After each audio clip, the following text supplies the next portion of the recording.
मंत्रीगण अच्छी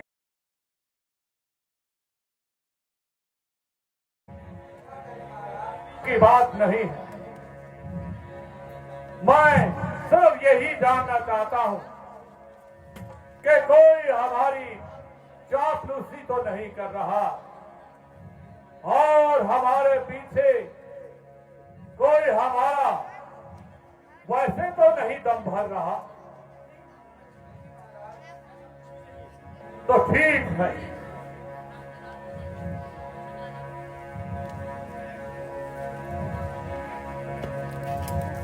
हमें यही उम्मीद है कि हमारे पूरे राज्य में हमारे सभी मंत्रीगण अच्छी प्रकार से अपना अपना कार्य कर रहे हैं।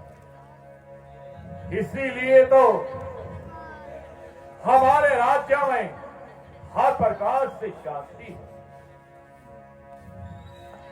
मगर फिर भी हमें हमेशा ये चिंता सताती है कि कोई राक्षस किसी ऋषि मुनि को नाचता।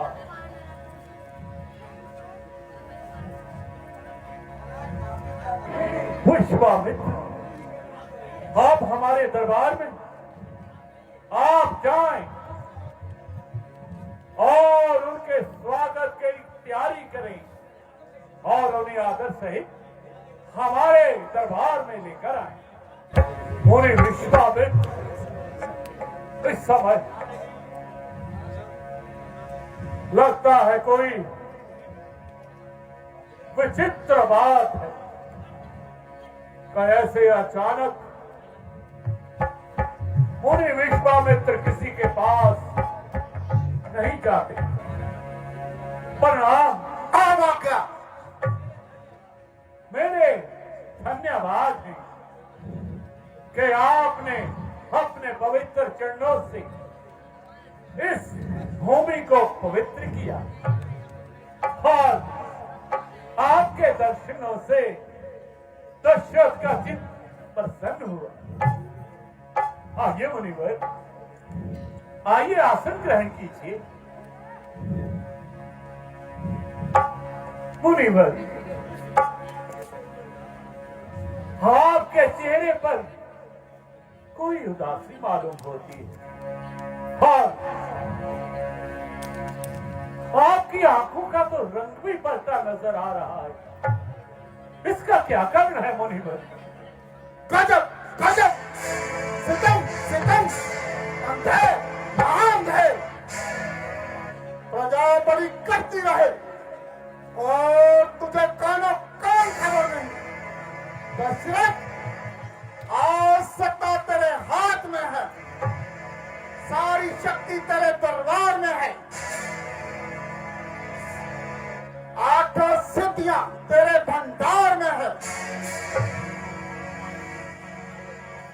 संसार तेरी कृपाओं में है, परंतु तुम्हें दिखाई नहीं देता।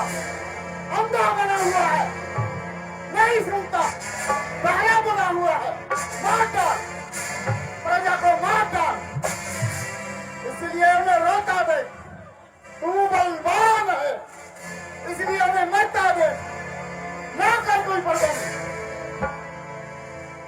सितमगर है जो सिंहासन को अपनी शान समझते हैं, लगाकर लाल मुक्तों को अपनी आन समझते हैं, प्रजा का जो सेवक अपने आप को महाराज समझते हैं,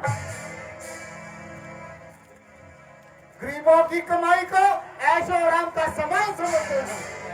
अरे उसे कहते हैं राजा जो प्रजा के दुख में मरता है, सुनाकर चैन से सबको खुद आराम करता है।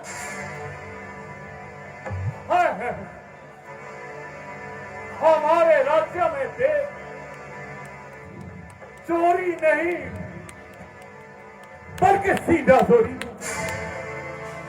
महाराज, गौ, ब्राह्मण और ऋषियों की रक्षा का पूरा पूरा प्रबंध किया गया और नियम बनाए गए हैं कि ऋषियों पर कोई अत्याचार ना हो और के शुभ कार्यों में कोई विघ्न ना डाले।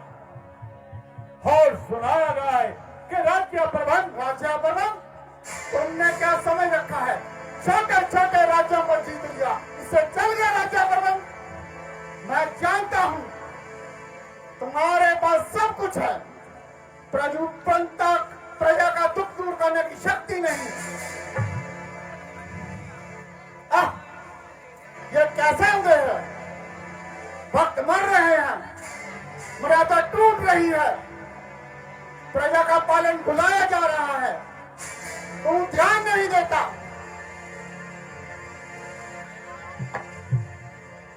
मुनिवर, आखिर हुआ क्या?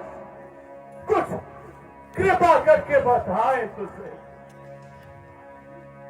क्या कहूं? दुख होता है। आज प्रातःकाल की बात है, मैं हवन कर रहा था, इतने में अत्याचार हुआ। क्या कोई फौज चढ़ाई? नहीं। तो फिर उस पापी ने, उस चंडाल ने जीत चाहता है, उससे अपनी तपस्या की अग्नि से वही पसंद कर दूं, परंतु क्या करूं, मजबूर हूं। आखिर हुआ क्या महाराज? वही जो आदिकाल से वक्तों पर होता आया है। अर्थात मैं आज हवन कर रहा था, मेरा हवन अपवित्र कर दिया, तप नष्ट कर दिया। बोलो बोलो न्याय के देवता, कुछ तो बोलो, धर्म के देवता कुछ तो बोलो। क्या इसको नष्ट नहीं कहोगे? क्या मैं तुम्हारी सीमा से बाहर चला जाऊं? क्या इस राज्य को छोड़ दूं? ठीक है, मैं यहां नहीं रहूंगा। यहां पर अपराधियों को ठीक से दंड नहीं दिए जाते।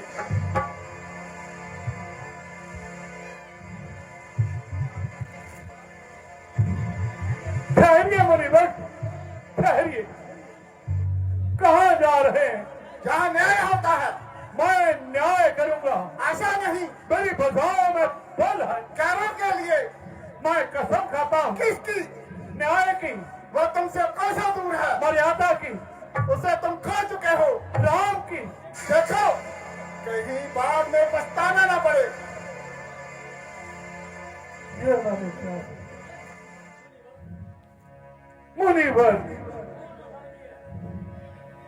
वो कौन अधर्मी है जो आज मेरे हाथों से पिटना चाहता है?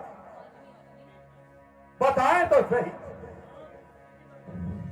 नाम नाम वही ताड़का के बेटे मारीच और स्वाहु। क्या कहा? वो मारीच और सुबाहु?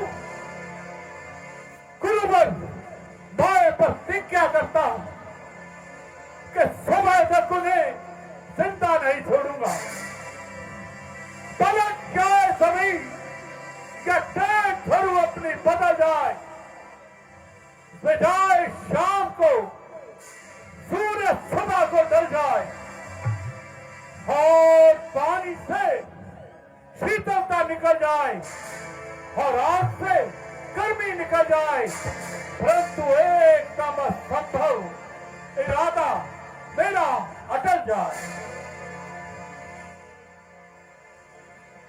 परंतु मुझे तुम्हारी जरूरत नहीं। तो फिर मुझे राम और लक्ष्मण चाहिए। क्या कहा? राम? अपनी कसम भूल गए? याद है तो पूरी करो। मुश्किल है गुरुवर। किस लिए? इसीलिए कि वो मरीच और सुबाहु कपटी है और प्रेम का युद्ध करते हैं। तुमने राम और लक्ष्मण को क्या समझ रखा है? वे तो अभी बच्चे हैं मुनिवर। वह बच्चे नहीं बल्कि शेर हैं। ये तो आपकी हक है। क्या यह इनकार है? मुनिवर, दशरथ अपने पुत्रों को आग में झोंकने से लाचार। मुझे आश्चर्य है, रघुकुल में ऐसे काज कहां से पैदा हो गए। मुझे अफसोस है, मैं बुज़दिल के पास सहायता के लिए आ गया। क्या वे ऋषियों पर अपनी जान कुर्बान करने वाले, गाय और ब्राह्मण के हित में मरने वाले। अगर मैंने आज तुम्हारे कुल में किसी और से सहायता मांगी होती तो मैं अपनी जान तक कुर्बान कर देता। आश्चर्य है। ठीक है, जैसे बने जी बनाऊंगा, लेकिन एक बुज़दिल के पास सहायता के लिए नहीं आऊंगा।